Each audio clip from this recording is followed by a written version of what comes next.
Desire unlist লেখিকা সাবিলা সাবি পর্ব 11। শপিং মলের করিডোরটা তখনও তছনছ অবস্থায়। লাইটগুলো ঝলমল করছে ঠিকই, কিন্তু শপিং মলের অস্তিত্ব যেন প্রায় শেষ। চারদিকে মানুষের কথোপকথনের গুঞ্জন আর হাহাকার ছড়িয়ে আছে। জাভিয়ান তানবিকে নিয়ে ট্রায়াল রুম থেকে বের হয়েছে। জাভিয়ানের মুখে হালকা ক্লান্তির ছাপ, আর তানবির চোখে এখনো আতঙ্ক। জাভিয়ান দ্রুত হাঁটছিল, পেছনের গেট দিয়ে বেরিয়ে যাবার প্রস্তুতি নিচ্ছিল। তানভীর বুক কাঁপছে অদ্ভুত অশনি আশঙ্কায়। ঠিক সেই মুহূর্তেই সামনের দিকে হঠাৎ কয়েকজন লোক এসে হাজির। তাদের চেহারায় রুক্ষ ভাব, চোখ মুখে খুনের দৃষ্টি। তানভীর নিঃশ্বাস একেবারে আটকে গেল। হঠাৎই ভয়ে সে ঝট করে জাভিয়ানের পিছনে সরে দাঁড়ালো। তার ব্লেজারের ফাঁক গলিয়ে উঁকি দিয়ে দেখতে লাগলো সামনে দাঁড়ানো লোকগুলোকে।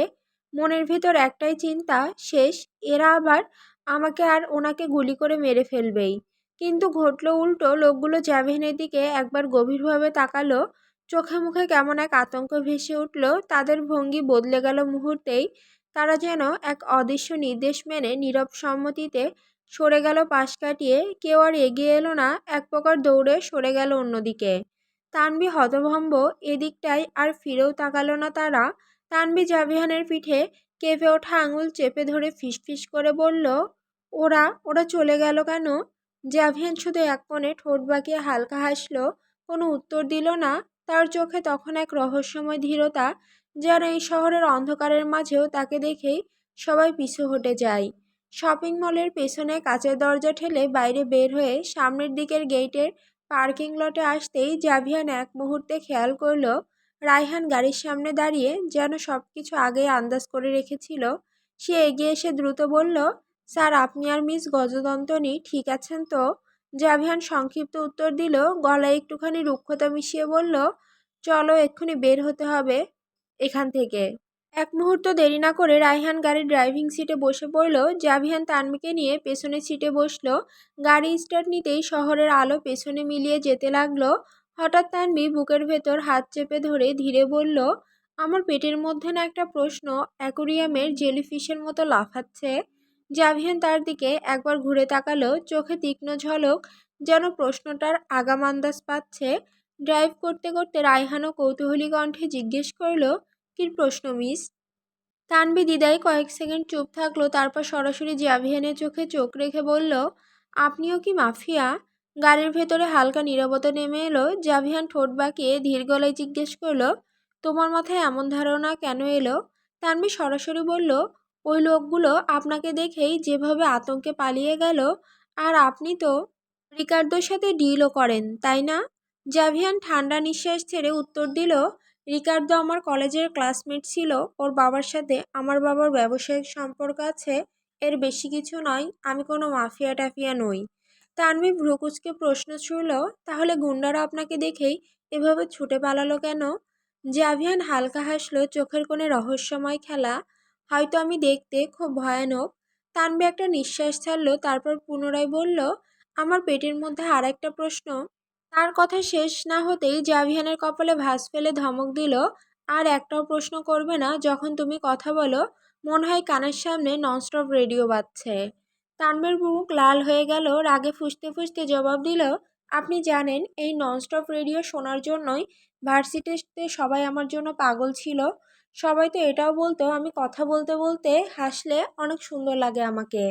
জাভিয়ান ঠোঁট বাঁকিয়ে তাকালো তার দিকে।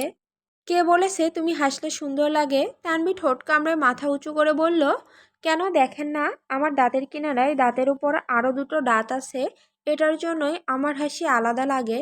রায়হান ভাইয়াও তো আমাকে গজদন্তনী বলে ডাকে। জাভিয়ান এবার হেসে উঠল, ঠোঁটের কোণে ব্যঙ্গ ঝরে পড়ল। রায়হান একদম ঠিক বলেছে, তোমার দাঁতের সাথে হাতির দাঁতের তেমন কোনো পার্থক্য নেই। হাতির যেমন দুপাশে দুটো বড় দাঁত বেরিয়েছে, সেই কারণেই তো তাকে বলে গজদন্ত, আর তুমি তার ফিমেল ভার্সন। তানভি থম মেরে গেল, তার চোখ গোল হয়ে গেল। অবশেষে সে আর এই বিষয়ে কিছুই বলল না, কারণ এতে জাভিয়ান আবার কি নাকি কথা বলবে। কারণ তানভি এতদিনে এটা বেশ বুঝেছে, এই জাভিয়ান নির্লজ্জ আর ফাউল মুখের অনেকটা। তানভি ঠোঁট কামড়ে হালকা অভিমানী গলায় বলল, আমার তো এখনো নিজের শপিংটাই করা হলো না। আর আপনার বোন কেমন মেয়ে সে, আমাকে একা ফেলে এভাবে চলে গেল। এতটা নির্দয় আর কেউ হতে পারে নাকি? জাভিয়ান কোনো উত্তর দিল না। তার চোয়াল শক্ত হলো, চোখের দৃষ্টি অন্যদিকে সরে গেল। তানভীর নিঃশব্দে এক দৃষ্টে তাকিয়ে রইল তার দিকে। বুকের ভেতর ক্ষোভ জমে উঠতে লাগলো। মনে মনে বলল, এরা সবাই একই রকম। পুরো পরিবারটাই যেন এক ঠান্ডা নির্দয় দুনিয়া, শুধুমাত্র দাদি বাদে। আর এই মিস্টার জাভিয়ান, সেও তো খারাপ কম নয়। মুখে যতই গম্ভীর ভাব ধরে রাখুক, আসলে এরা সবাই এক। স্টোম হাউজে দরজা বন্ধ করেই ঝড়ের মতো ঘরে ঢুকে পড়ল মেইলস্ট্রম। তার চোখ লালচে, কণ্ঠ কাঁপছে রাগে আর অস্থিরতায়। তুমি কেন এমনটা করলে মম? গর্জে উঠল সে। কেন আমাকে মল থেকে টেনে নিয়ে এলে? আর একটুখানি সময় পেলে আমি তানভীকে পেয়ে যেতাম। ইসাবেলা অবাক হয়ে ছেলের দিকে তাকালো। তার ঠোঁট কেঁপে উঠল, কণ্ঠে তীক্ষ্ণ সুর। তুমি কি পাগল হয়ে যাচ্ছ মেইলস্ট্রম? তোমার চোখের সামনেই তো সেই জাহাজ বিস্ফোরণে ছাই হয়ে গেল। যদি সবাই মরে যায় তবে ওই মেয়েটা বেঁচে থাকে কিভাবে? মেলস্ট্রমের বুক ধড়ফড় করে শ্বাস নিল। তার চোখে এক অদ্ভুত আলো জ্বলে উঠল, কণ্ঠ ভারী আর ধীর। হ্যাঁ, হয়তো আমার চোখ ভুল দেখেছে, হয়তো হাজার মানুষের মধ্যে বিভ্রম হয়েছে, কিন্তু আমার হৃদয় কখনো মিথ্যে বলবে না মম। আমার ভেতরের অনুভূতি চিৎকার করে বলছে ওটা তানভীই ছিল। ইসাবেলা হতবাক হয়ে তাকিয়ে রইল ছেলের দিকে। তার কণ্ঠ কেঁপে উঠল, তুমি তুমি হ্যালুসিনেশনে ডুবে যাচ্ছ মেইলস্ট্রম। মেইলস্ট্রম ধীরে ধীরে মাথা নাড়ল। নো মম, এটা হ্যালুসিনেশন না, এটা আমার সত্য, আমার হৃদয়ের সত্য। ভিলা অ্যাসপেরেঞ্জার সবাই যার যার নিজ নিজ রুমে অবস্থান করছে। চারপাশে রাজপ্রাসাদের মতো সাজানো ভিলা, নিস্তব্ধ, শুধু দূরের সমুদ্রের হাওয়া জানালার কাছে ধাক্কা দিচ্ছে। রাত গড়িয়ে এলো। তানভী ধীরে ধীরে বাথরুমের দরজা টেনে ভেতরে প্রবেশ করল। আধুনিক সেই বাথরুমে আলো হালকা নীলাভ, দেওয়ালে বড় আয়না, চারপাশ চকচকে মার্বেল, আর একপাশে সাদা বাথটাব। তানভী আয়নার সামনে দাঁড়িয়ে নিজের দীর্ঘ চুলে হাত বোলালো। চুল প্রায় কোমর ছাড়িয়ে হাঁটুর নিচ পর্যন্ত এসে থেমে গেছে। ঘন ভারী আর মসৃণ কেশ তার। একটা দীর্ঘশ্বাস বেরিয়ে এলো তার বুক থেকে। মনে পড়ে গেল তার জীবনের সেই দৃশ্যগুলো। দুদিন পর পর মা নিজ হাতে শ্যাম্পু করিয়ে দিত, চুল ধুয়ে শুকিয়ে দিত, আবার নিজ হাতে তেল মালিশ করে দিত চুলে। আর বোন এলিনা মজা করে কখনো ফুল গুজে দিত, কখনো লম্বা বিনুনি করে দিয়ে হাসতো আর বলতো, তোকে তো পরীর মতো লাগছে। আরে না না, তোকে তো ডিজনি প্রিন্সেস রূপাঞ্জলের মতো লাগছে। তানভী নিজের অশ্রুসিক্ত চোখ দুটো মুছে বাথটাবের ধারে বসলো। আজ এখানে হাজার মাইল দূরে তার আপনজন কেউ নেই পাশে। নিজের ভারী চুলে একা একা শ্যাম্পু করাটা ওর কাছে অদ্ভুত কষ্টকর মনে হচ্ছে আজ। বড় বোতলটা হাতে নিয়ে অনেকক্ষণ চেয়ে রইল। তারপর দাঁত চেপে চুলে শ্যাম্পু ঢাললো। চুল ভিজিয়ে ফেনা তুলতে গিয়ে হাত ক্লান্ত হয়ে পড়লো। চুলের ওজন যেন অতীতের সব স্মৃতির মতো টেনে নিচ্ছে, ভারী করে দিচ্ছে বুকের ভেতরটা। শেষে টাবের ধারে হেলে বসে পড়ল। পিঠ বেয়ে শ্যাম্পুর ফেনা গড়িয়ে নামছে আর চোখের কোণে জমা হচ্ছে নোনা জল। তানভী মনে মনে ফিসফিস করল, মা আপা, তোমাদের ছাড়া আমি অসহায়, একা হয়ে গেছি। তানভী অনেকক্ষণ ধরে বাথরুমে ছিল। ভেজা চুল কাঁধ ভিজিয়ে নিচে নামাতে নামাতে পিঠের নিচ পর্যন্ত গড়িয়েছে। এত বড় চুল একা সামলানোই যেন যুদ্ধের মতোই।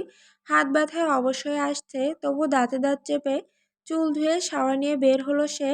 এবার এসে ড্রেসিং টেবিলের সামনে বসলো। হেয়ার ড্রায়ার দিয়ে চুল শুকানোর চেষ্টা করছে, কিন্তু ভেজা চুল যেন জেদি নদীর মতো, যেদিকেই টানে সেদিকে আবার গিট পাকাচ্ছে। কয়েকবার কপাল কুঁচকে বিরক্তিতে চুল ঝাঁকিয়ে ফেলল। ঠিক সেই সময় দরজা খোলার শব্দ হলো। জাভিয়ান ঢুকলো, হাতে ধোয়া ওঠা কফির কাপ নিয়ে। কোনো কথা না বলে বিছানায় বসলো। মগটা হাতের আঙুলে হালকা ঘোরাচ্ছে আর চোখে তাকিয়ে দেখছে তানভীর হিমশিম খাওয়া চেহারা।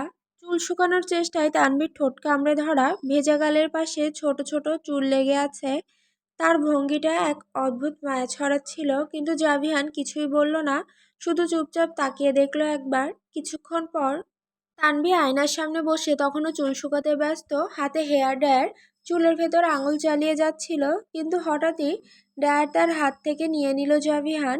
এক হাতে ড্রায়ার চালু করলো, অন্য হাতে তানভীর চুল ছুঁয়ে আলতো করে শুকাতে লাগলো। তানভী অবাক হয়ে এক ঝটকায় হালকা সরে গিয়ে প্রশ্ন শুনল, আপনি হঠাৎ আমার চুল শুকিয়ে দিচ্ছেন কেন? জাভিয়ান ভ্রুকুচকে একদম নির্লিপ্ত স্বরে বলল, তোমার এই চুল শুকানোর নাটক করতে করতে রাত 12টা বাজাবে। আমার অনেক ঘুম পাচ্ছে। লাইট অন থাকলে আমার ঘুম আসবে না, তাই চাইছি তাড়াতাড়ি তোমার এই ড্রামা শেষ হোক। লাইট অফ করে আমি শুতে চাই, তাই হেল্প করছি। এবার চুপচাপ বসে থাকো, একটু নড়বে না। তানভীর নিঃশব্দে ড্রায়ারের গরম বাতাসের সঙ্গে সঙ্গে জাভিয়ানের বিরক্ত স্বর শুনতে থাকলো। হৃদয়টা কেন যেন অদ্ভুতভাবে কেঁপে উঠল। ড্রায়ারের গরম হাওয়ায় তানভীর ভিজে থাকা চুল উঠতে শুরু করলো। প্রথমে যেন স্বাভাবিকভাবে শুকাচ্ছিল, কিন্তু কয়েক মিনিটের মধ্যেই জাভিয়ানের কপালে ভাঁজ পড়ল। অসীম ধৈর্যের পরও যখন মনে হলো চুলের শেষ প্রান্ত এখনও ভেজা, সে বিরক্ত হয়ে নিঃশ্বাস ছেড়ে বলল, এগুলো আসলে চুল, নাকি মাথার ওপর অ্যামাজনের জঙ্গল ঝুলিয়ে ঘুরছো? লতা পাতার মতো কোথা থেকে কোথা পর্যন্ত ছড়িয়ে গেছে। তানভীর সঙ্গে সঙ্গে চেয়ার থেকে উঠে দাঁড়াতে গিয়েও থেমে গেল। চোখ বড় বড় করে তাকিয়ে ঠোঁট ফুলিয়ে বলল, আপনি জানেন মানুষ এমন লম্বা ঘন চুল পাওয়ার জন্য কত আফসোস করে, কত স্ট্রাগল করে, লাখো টাকার প্রোডাক্ট কিনে ব্যবহার করেও পায় না এমন চুল, আর আপনি আমার চুলকে বন জঙ্গল বানিয়ে দিলেন। ঘরের ভেতর হালকা নীরবতা নামলো। জাভিয়ান কোনো উত্তর দিল না, কেবল চোখ নামিয়ে আবারও হেয়ার ড্রায়ার তুলে নিল। অবশেষে ধৈর্য ধরে পুরো চুল শুকিয়ে দিয়ে যন্ত্রটা বন্ধ করলো। তারপর তানভীর ছোট্ট একটা বালিশ বগল দাবা করে এগিয়ে যাচ্ছিল ডিভানের দিকে, কিন্তু হঠাৎই জাভিয়ানের গম্ভীর কণ্ঠ ভেসে এলো, ওখানে ঘুমানো দরকার নেই, তুমি এখানে ঘুমাও বেডে। তানভীর কাঁধ ঝাঁকিয়ে বলল, কি মাথা খারাপ? আমি আপনার সাথে একসাথে বেডে পাশাপাশি শোবো নাকি? জাভিয়ানের ঠোঁটে বাঁকালো দুষ্টু হাসিতে। পাশাপাশি কে বলল? আমরা তো ঘুমাবো 6-9 পজিশনে। তানভীর চোখ বিস্ফারিত, মুখ হাঁ করে তাকিয়ে রইল। কি কি বললেন? জাভিয়ান হেসে মজার ভঙ্গিতে বলল, মানে তুমি ঘুমাবে ওইদিকে মাথা দিয়ে, তোমার পা থাকবে আমার সাইডে, আর আমি শোবো এদিকে, আমার পা থাকবে তোমার মাথার পাশে। ব্যাস, মাথা উল্টো শরীর উল্টো, দূরত্ব বজায়, বুঝছো? তানভীর একদম থম মেরে গেল। ভেতরে ভেতরে ভাবল, আচ্ছা কথাটা খারাপ না, ডিভানে তো ঘুমাতে বেশ কষ্টই হয়। একটু দ্বিধার পর অবশেষে নিজের কম্বল টেনে বেডে উঠল। দুজনেই উল্টো দিকে শুয়ে পড়ল। তানভীর মাথার পাশে জাভিয়ানের লম্বা পা, আর জাভিয়ানের মাথার পাশে তানভীর সরু পা। আলাদা কম্বল মুড়ি দিয়ে শুয়ে আছে দুজনেই। মধ্যরাত, পুরো ভিলা নিস্তব্ধ, শুধু হালকা এয়ার কন্ডিশনের গুঞ্জন। জাভিয়ান চোখের ওপর এক হাত দিয়ে শুয়ে আছে হালকা ঘুমন্ত অবস্থায়। ঠিক তখনই হঠাৎ তানভীর এক পা এসে ধপ করে পড়ল তার মুখের ওপর। সে কপাল কুঁচকে বিরক্ত গলায় ফিসফিস করল, শিট। কয়েকবার হাত দিয়ে তানভীর পা সরালেও কিন্তু মিনিট না পেরোতেই আবার কখনো তার বুকের ওপর, কখনো কাঁধের ওপর পা উঠে আসছে। জাভিয়ানের ধৈর্য ফুরিয়ে এলো, দাঁতে দাঁত চেপে উঠে বসলো। এই মেয়ে ঘুমায় নাকি ফুটবল খেলে? বিরক্ত কণ্ঠ ছুড়ে দিল ফিসফিস করে। সে উঠে গিয়ে লাইট অন করতেই দেখলো তানভীর একদম মরা মানুষের মতোই গভীর ঘুমে, চোখ বন্ধ, ঠোঁট হালকা ফাঁক, মুখে ক্লান্তির ছাপ। জাভিয়ান একদম অবিশ্বাস নিয়ে তাকিয়ে থাকলো মুহূর্তখানেক। তারপর ঠান্ডা নিঃশ্বাস ফেলে ড্রয়ার খুলল। হাত বাড়াতেই চকচকে সিলভার হ্যান্ডকাপ বেরিয়ে এলো। কোনো ভ্রুক্ষেপ ছাড়াই ঝটপট তানভীর পা ধরে বেডের একপাশে আটকে দিল। হ্যান্ডকাপের শব্দটা কক্ষে প্রতিধ্বনি তুলল। জাভিয়ান মুচকি এসে মাথা ঝাঁকালো। এবার তো শান্তিতে ঘুমাতে পারবো। তারপর লাইট অফ করে নির্ভারভাবে নিজের জায়গায় শুয়ে পড়ল। রুম আবার ডুবে গেল অন্ধকারে। এদিকে মেইলস্টোম ইজি চেয়ারে হেলান দিয়ে বসে আছে, একটার পর একটা সিগারেট ধরাচ্ছে। ধোঁয়ার রিংগুলো ভেসে যাচ্ছে অন্ধকার ঘর জুড়ে। এক হাতে অর্ধেক খালি রেড ওয়াইনের বোতল, অন্য হাতে অস্থিরতা। চেয়ারটা আস্তে আস্তে দুলছে, বারান্দার দিকটা অন্ধকারে ডুবে আছে। দূরের আলো ঝাপসা হয়ে তার চোখে পৌঁছচ্ছে, যেন পৃথিবীটা তার সামনে থেকেও দূরে সরে যাচ্ছে। ঠিক তখনই ভেসে এলো তানভীর চেহারাটা, সেই মুখটা যেন বাতাস চিরে তার মনে এসে আঘাত করলো, আবার মিলিয়ে গেল শূন্যে। মেইলস্টোম ঠোঁটে সিগারেট চেপে নিজের মনে বলল, এত কাছে পেয়েও আবার হারিয়ে ফেললাম তোমাকে। কেন নিয়তি বারবার তোমাকে আমার থেকে ছিনিয়ে নেয়? আমি তো নিয়তি মানি না। তাহলে কি সত্যি নিয়তি বলে কিছু আছে? তাহলে কেন পৃথিবীর সব কিছু আমার হাতে থাকলেও শুধু তোমাকেই পাই না? তার ঠোঁট ফিসফিস করে নাম উচ্চারণ করলো, সোল ফ্লেম। ধোঁয়ার রিংগুলো অন্ধকারে মিলিয়ে গেল, যেন উত্তর খুঁজে পাচ্ছে না। ভিলা অ্যাসপেরেঞ্জা সকালের আলোটা জানালা ভেদ করে কক্ষে এসে পড়েছে। জাভিয়ান ধীরে ধীরে চোখ মেলল। চোখ খুলতেই তার দৃষ্টি আটকে গেল এক অদ্ভুত দৃশ্যে। তানভীর নিঃশ্বাস ফেলে ঘুমিয়ে আছে, একদম তার পেটের ওপর। দুটো পা এখনো হ্যান্ডকাপে বাঁধা, তবুও মাথাটা কাত হয়ে জাভিয়ানের পেটের মাঝখানে জড়িয়ে আছে। ঘন বড় চুলগুলো ছড়িয়ে পড়েছে তার চারপাশে, আর নিঃশ্বাসের উষ্ণতা জাভিয়ানের গায়ে লাগছে। জাভিয়ান কিছুক্ষণের জন্য স্থির হয়ে গেল। তার চোখ আটকে গেল সেই শান্ত মুখে। চোখের ঘন পাপড়িগুলো যেন আলতোভাবে দুলছে শ্বাসের সাথে সাথে। অজান্তেই তার মনে ভেসে উঠল সেই শপিং মলের ট্রায়াল রুমের মুহূর্তটা, কাল যখন মলে তানভি হঠাৎ করে তাকে জড়িয়ে ধরেছিল, তার বুকের সাথে মিশে গিয়েছিল। এক মুহূর্তের জন্য তানভি মাথা তুলে তার বড় বড় টানা টানা কাজল মাখা চোখ দুটো দিয়ে তাকিয়েছিল তার দিকে। সেই চোখ অস্থির, ভেজা আর কেবল যেন নেশা ভরা। কান্নায় কাজল লেপটে গিয়েছিল, তবু চোখ জোড়ায় গভীরতা তাকে ঝড়ের মতো আঘাত করেছিল। আজ সকালে সেই একই চোখের ছবি যেন আবার তার ভেতরে বেজে উঠল, কিন্তু এবার তানভি ঘুমন্ত, আরো অসহায়, আরো কোমল। জাভিয়ান অদ্ভুতভাবে হারিয়ে গেল মুহূর্তটার ভেতরে, বুঝতেই পারল না কতক্ষণ ধরে তাকিয়ে আছে সেই মুখে। জাভিয়ান হঠাৎই নিজের ভেতরে এক অদ্ভুত অনুভূতিতে বিরক্ত হয়ে উঠল, চোখ নামিয়ে ফিসফিস করে নিজেকেই বলল, এই বাজে আবেগের প্রয়োজন নেই। এক ঝটকায় হাত বাড়িয়ে তানভীর মাথায় জোরে ধাক্কা দিল। অপ্রস্তুত তানভী হকচকিয়ে চোখ মেলে তাকিয়ে সাথে সাথে উঠে বসে পড়ল, কিন্তু সঙ্গে সঙ্গেই তার চোখ বিস্ফোরিত হয়ে উঠল। পা নাড়াতে গিয়ে অনুভব করল শীতল ধাতব শব্দ, ঝনঝন, তার গোড়ালিতে হ্যান্ডকাপ আটকানো। তানভীর গলা কেঁপে উঠল, হঠাৎ চেঁচিয়ে উঠল, আমার পায়ে কে হ্যান্ডকাপ লাগিয়েছে? জাভিয়ান ঠান্ডা ভঙ্গিতে ভ্রু কুঁচকাল, তুমি কি ঘুমাও নাকি স্বপ্নে ডান্স করো? সারা রাত আমার উপর পা তুলে দিয়েছ, বিরক্ত হয়ে আটকে দিয়েছি। তানভী ফুঁসে উঠল রাগে, আপনি এত খারাপ? জাভিয়ান তাচ্ছিল্যের হাসি ছুড়ে দিল, অবশেষে হ্যান্ডকাপ খুলে দিল তার পা থেকে। কোনো উত্তর না দিয়েই সোজা উঠে ওয়াশরুমে ঢুকে গেল। তানভী তখনও রাগে কাঁপছে, বুক ওঠানামা করছে দ্রুত গতিতে। মাথার ভেতর একটাই কথা ঘুরপাক খাচ্ছে, এই লোকটা আসলেই একটা বজ্জাত, অতিরিক্ত খারাপ। তানভী কৌশলে ওয়াশরুমের দরজা বাইরে থেকে লক করে দিল। ভেতরে তখন জাভিয়ান। সময় কেটে গেল মিনিটে মিনিটে, অবশেষে প্রায় 1 ঘন্টা হয়ে গেল, কিন্তু জাভিয়ানের কোনো নড়াচড়া নেই। তানভী চুপচাপ বসে অপেক্ষা করছিল, ভাবছিল এখনই হয়তো দরজা খুলে বাইরে আসতে চাইবে, আর তখনই তানভী তাকে দিয়ে অনুতপ্ত ভঙ্গিতে সরি বলিয়ে নিবে। কিন্তু কিছুই হলো না। ধীরে ধীরে তানভীর বিরক্তির চূড়ান্তে পৌঁছালো। সে হাঁটতে হাঁটতে গিয়ে দরজার সামনে দাঁড়িয়ে রইল। কিছুক্ষণ দাঁড়িয়ে থেকেও কোনো সাড়া না পেয়ে ঠোঁট কামড়ে বিছানায় গিয়ে বসলো। ঠিক তখনই দরজায় টকটক শব্দ হলো। জাভিয়ানের কণ্ঠস্বর ভেসে এলো ভেতর থেকে, এই মেয়ে, দরজা খুলো, দরজা কেন লাগিয়েছো? তানভী ছুটে এসে হাত ক্রস করে দাঁড়ালো দরজার সামনে, চোখে দুষ্টুমি ঝিলিক, ঠোঁটে একরাশ জেদ, খুলবো না যতক্ষণ না সরি বলছেন। ভেতর থেকে জাভিয়ানের গম্ভীর কণ্ঠ, সরি মাই ফুট। তানভী ঠোঁট বাঁকিয়ে বলল, ঠিক আছে, তাহলে আমি নিচে নেমে যাচ্ছি, আপনি থাকুন আটকে। ভেতরে খানিক নীরবতা, তারপর এক বিরক্ত হতাশ নিঃশ্বাসের শব্দ। অবশেষে জাভিয়ান দাঁত চেপে বলে উঠল, okay, I am sorry, now open the damn door. Tanvir মুখে সন্তুষ্টির এক অদ্ভুত হাসি ফুটে উঠল, সে ধীরে দরজা খুলে দিল। দরজা ঠেলে বেরিয়ে এলো জাভিয়ান, চোখে বিরক্তির আগুন, মুখে ঝড় থামানোর চেষ্টা, রাখি ভঙ্গিতে, যেন নিজের অহংকার সামলাতে লড়াই করছে। তানভী পাশে সরে দাঁড়িয়ে মুচকি হেসে তাকালো, তার মনের ভিতর ছোট্ট বিজয়ের নাচন। আর এক মুহূর্তেই তানভী হঠাৎ হাসি থামিয়ে বলল, আমার পেটের মধ্যে একটা প্রশ্ন অ্যাকোয়ারিয়ামের জেলিফিশের মতো লাফাচ্ছে। জাভিয়ান ভ্রু কুঁচকে তাকালো, হোয়াট? তানভী ঠোঁট কামড়ে একটু ইতস্তত করলো, তারপর বলল, আপনি এত ঘন্টা ধরে বাথরুমে আসলে করেনটা কি? জাভিয়ান তখন ধীরে ধীরে হেসে বাঁকা চোখে তাকালো, ঠোঁটের কোণে দুষ্টুমি, খুব সিক্রেট কাজ করি। তানভী ভ্রু তুলে বলল, কি সিক্রেট কাজ? জাভিয়ান ফিসফিস করে বলল, মাস্টারবেশন করি। তানভীর চোখ বড় বড় হয়ে গেল, সে এক ঝটকায় বলল, সি, কী সব ফাউল কথা বলেন আপনি?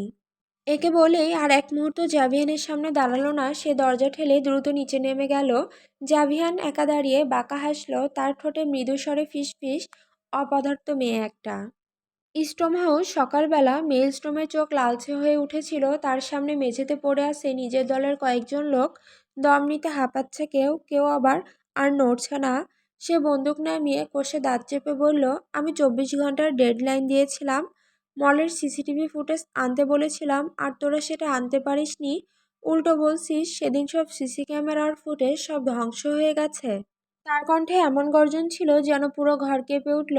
চারদিক নিস্তব্ধ হয়ে গেল, শুধু শ্বাসরুদ্ধ আতঙ্ক। হঠাৎই আবার বন্দুক উঠিয়ে ট্রিগার চাপলো, আরেকজন পড়ে গেল নিথর। ঠিক সেই মুহূর্তে পেছন থেকে এক নারী কণ্ঠ ভেসে এলো, এনাফ মেইলস্ট্রম। কক্ষে প্রবেশ করলে ইসাবেলা, কালো শাটিনের নরম অথচ রাজকীয় পোশাক, আর গলায় হালকা ডায়মন্ড চেইন, চোখে এক ধরনের কঠোরতা আর মাতৃত্ব মেশানো ধীরতা। সে এগিয়ে এসে মেইলস্টোমের হাত চেপে ধরল, তুমি কেন সবসময় এত মাথা গরম করো বলো তো? মেলস্ট্রম ফুঁসে উঠতে যাচ্ছিল, কিন্তু মায়ের চোখের দিকে তাকিয়ে এক মুহূর্তে থেমে গেল। ইসাবেলা কঠিন কণ্ঠে বলল, এভাবে করে তুমি নিজের ক্ষতি করছো। নিজের লোকদের এভাবে মেরে ফেলতে থাকলে একদিন তোমার পাশে কেউই থাকবে না। ঘরে আবার নীরবতা নেমে এলো, শুধু বন্দুক থেকে ধোঁয়া উঠছে, আর মায়ের কথাগুলো যেন চুরি হয়ে মেলস্ট্রমের অহংকার ভেদ করে ঢুকে যাচ্ছে। ভিলা অ্যাসপারেঞ্জা সকালবেলা সুবিশাল ডাইনিং হলে সকালের আলো এসে পড়েছে ক্রিস্টাল ঝাড়বাতির কাছে। দীর্ঘ টেবিলে সাজানো হয়েছে নানান রকম খাবার। জাভিয়ানের বাবা মা, চাচা, চাচাতো ভাই সবাই বসে আছে, শুধু নেই লুসিয়া, কারণ সে তানভীকে একা ফেলে আসার ভয়ে এখনও ফ্রেন্ডের বাসা থেকে বাসায় ফেরেনি। ডাইনিং টেবিলের একপাশে তানভী আর তার পাশে জাভিয়ান। হঠাৎ নীরবতা ভাঙল জাভিয়ানের মা কার্গো চৌধুরীর কণ্ঠে। জাভিয়ান, সত্যি করে একটা কথা বলো তো, তুমি কি সত্যি এই মেয়েটাকে ভালোবেসে বিয়ে করে এনেছো, নাকি কোথাও থেকে জোর করে তুলে এনেছো? চামচটা ধীরে নামিয়ে রেখে জাভিয়ান মায়ের দিকে তাকালো। এমনটা মনে কেন তোমার? মা ঠান্ডা চোখে উত্তর দিলেন, আমার কেন মনে হয় তোমাদের দুজনের মাঝে তেমন কোনো সম্পর্ক নেই, তাছাড়া তোমরা আলাদা ঘুমাও। জাভিয়ানের ঠোঁটে হালকা হাসি টানলো। বা, এই বাড়ির লোকজন তো এখন দেখি দেওয়ালেও কান পাততে শুরু করেছে। মা ধীর গলায় বললেন, কান পাততে হয় না, দেখেই বোঝা যায় তোমাদের সম্পর্ক ঠিক নেই, তোমাদের মাঝে সেসব কিছুই নেই। এক মুহূর্ত নীরবতা নেমে এলো, তারপর জাভিয়ান গ্লাস নামিয়ে ঠান্ডা স্বরে বলল, তুমি কি বলতে চাইছো মম, যে আমাদের মধ্যে কোনো রোমান্টিক সম্পর্ক নেই, আর সেরকম কিছুই তোমরা দেখতে পাও না?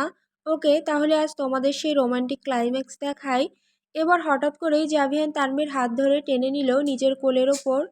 তানভী বিস্ময়ে জমে গেল। পুরো পরিবারের চোখ ওদের দিকে নিবদ্ধ। জাভিয়ান এক হাতে ওকে আঁকড়ে ধরে অন্য হাতে তানভীর চিবুকুচু করল। লজ্জা পেও না, তারা আমাদের রোম্যান্সে লাইভ দেখতে চায়। বলেই হঠাৎ তানভীর গালে এক চুমু দিল। তানভী লজ্জায় লাল হয়ে ছটফট করতে লাগলো, কিন্তু জাভিয়ান তাকে ছাড়ল না। ধীরে ধীরে এগিয়ে এলো জাভিয়ান। এবার ঠোঁটে চুমু দেওয়ার মুহূর্ত। ঠিক তখনই চেয়ার ঠেলেই একে একে সবাই উঠে চলে গেল টেবিল থেকে। ডাইনিং হল ফাঁকা হয়ে গেল। তানভী স্তব্ধ হয়ে বসে রইল জাভিয়ানের কোলে। শুধু শুনতে পেল তার কানে ভেসে আসা জাভিয়ানের ফিসফিসে স্বর, অভ্যাস করে নাও, এই বাড়িতে অল টাইম কিছু না কিছু ড্রামা চলতেই থাকে। আর সেই ড্রামার মেইন লিড হচ্ছে জাভিয়ান অ্যামিলিও চৌধুরী। তারপরই জাভিয়ান যেন কিছুই ঘটেনি, সেভাবেই তাকে কোল থেকে নামিয়ে দিল। কোনো ব্যাখ্যা নয়, কোনো হাসি নয়, শুধু হেঁটে চলে গেল ডাইনিং হল থেকে। কিন্তু তানভী তখনও স্তব্ধ, শব্দহীন, নির্বাক হয়ে বসে রইল চেয়ারে। তার হাত আস্তে আস্তে গিয়ে ছুঁল সেই জায়গাটা, গালটা, যেখানে এখনো জাভিয়ানের উষ্ণতার ছাপ লেগে আছে। এক মুহূর্তে পৃথিবীটা যেন থেমে গেল, আর তানভীর বুকের ভেতর ঢেউ তুলছে এক অচেনা কাঁপুনি। দুপুরের কড়া রোদের আলো পর্দার ফাঁক দিয়ে ঢুকে বিশাল ঘরটাকে উজ্জ্বলতায় ভরিয়ে তুলেছে। জাভিয়ান আগের মতোই নিখুঁতভাবে তৈরি হয়ে নিল। হাতে চকচকে ঘড়ি, ইস্ত্রি করা শার্ট, আর দামি পারফিউমের গন্ধে যেন চারপাশ ভরে উঠল। আজকের দিনটা তার জন্য গুরুত্বপূর্ণ। নতুন পারফিউম কোম্পানির লঞ্চ, যার ব্র্যান্ড নামের চারিদিকে ইতিমধ্যে উত্তেজনা ছড়িয়ে গেছে। তারপর আছে অফিস রিমডেলিং, যেটা সেদিন কিনে নিয়েছে। প্রতিটি কর্নার নতুন করে সাজানোর পরিকল্পনা, প্রতিটি ডিটেলস তার চোখে নিখুঁত হতে হবে। তাই সকাল থেকে ব্যস্ততা, কোনো অকারণ সময় নষ্ট করার সুযোগ নেই।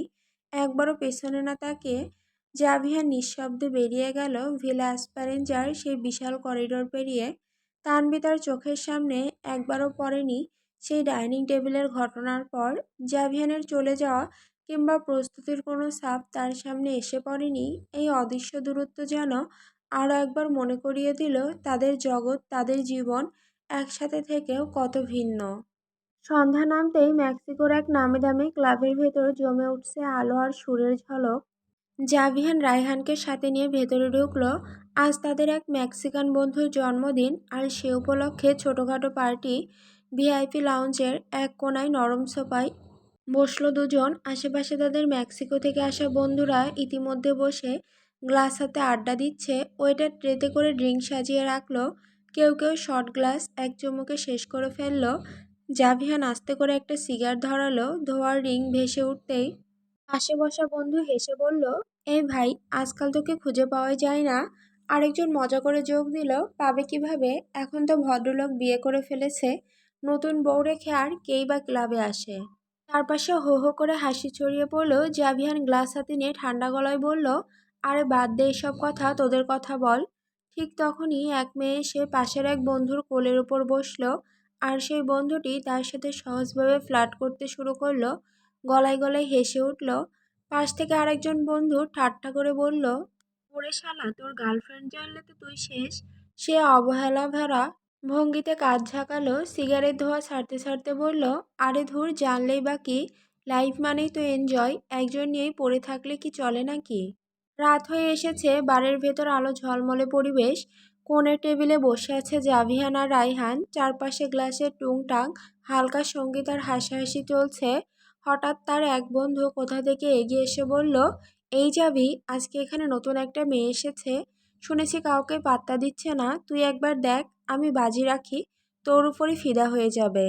জাভিয়ান এক মুহূর্ত তাকিয়ে থাকলো, তারপর গ্লাসটা জোরে টেবিলে রেখে কড়া গলায় বলল, এসব ফাউল জিনিস আমাকে অফার করবি না, আবার বললে আমি এখনই উঠে চলে যাব।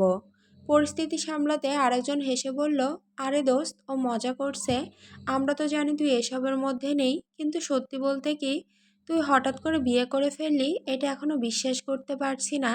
তোর বউকে দেখার খুব ইচ্ছে আমাদের। আরেকজন কথার মাঝে যোগ দিল, শুনেছি বাংলাদেশের মেয়েকে বিয়ে করেছিস।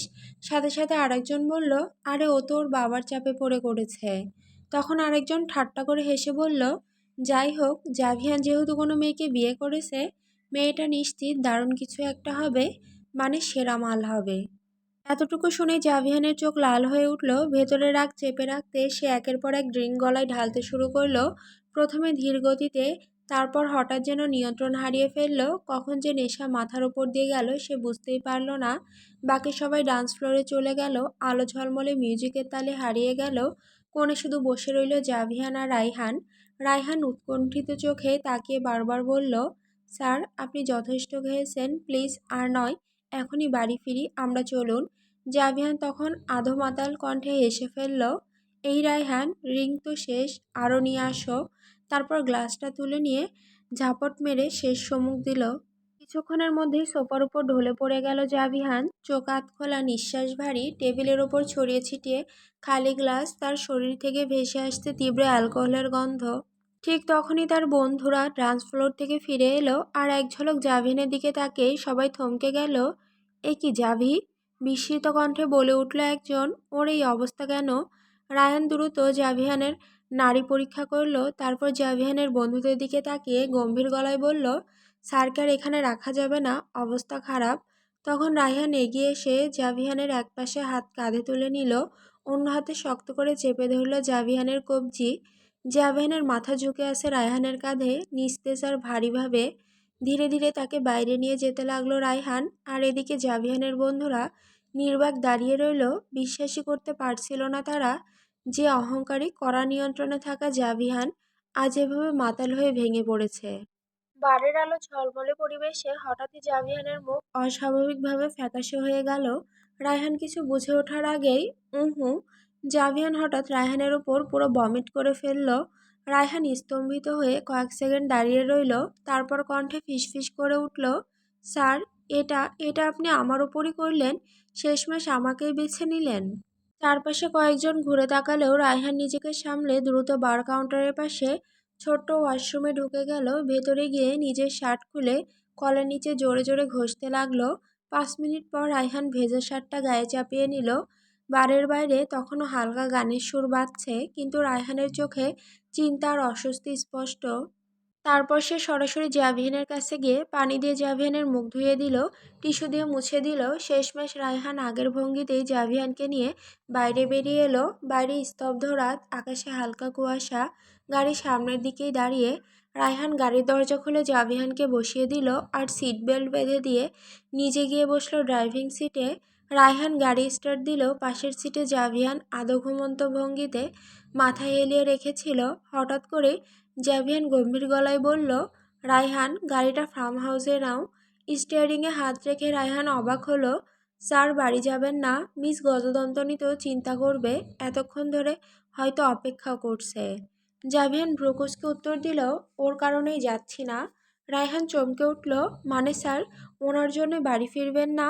জাভিয়ান ঠান্ডা স্বরে বলল, হ্যাঁ, কারণ আজ যদি বাড়ি যাই অঘটন ঘটবেই। রায়হান একদম হতভম্ব। কি বলেন স্যার?